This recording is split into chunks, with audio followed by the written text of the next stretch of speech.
Устаз, балага сүйүнчү акчаны депозит салып, чоңойгондо окуусуна жумшаса адал болобу дейт. Сүйүнчү акча мамлекет тарабынан сүйүнчү акча берилсе, ошону депозитке салып, депозит бул көбөйүп турат. Ошону жөн коюп, кийин чоңойгондо алса болобу? Депозиттин эки түрү бар. Депозит арам депозит, анан шариятыбыздагы адал. Аны мудараба дейт.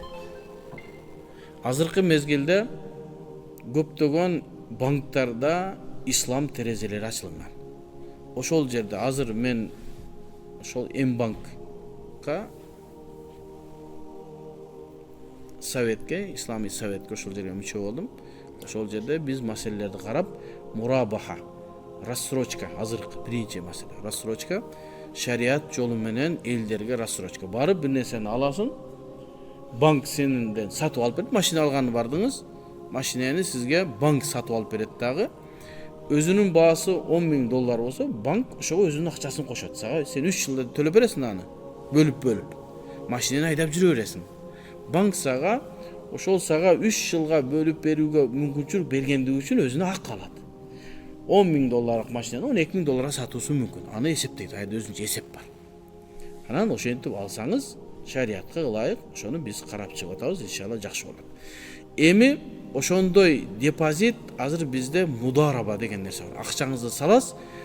Мудараба деген соода ушундай, эки тараптан болот. Бир тараптан акча болот, экинчи тараптан иш болот.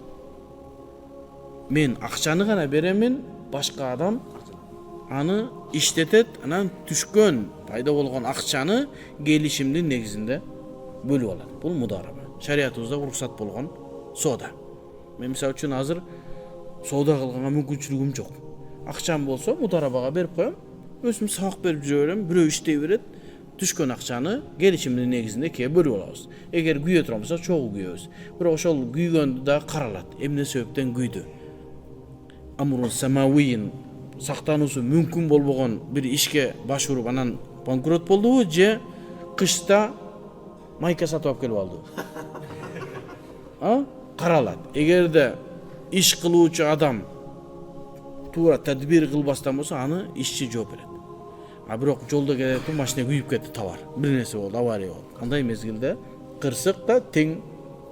Эми ошондой жерге салынып, акча көбөйсө дурус болот иншалла. Ошондой депозит, исламий депозитке же болсо мударабага берип коесуз. Ал көбөйөт, 25-ке чыкса, өмүрү узун болсо эмне болот? Акчаны алып жыргайт, үйлөнөт.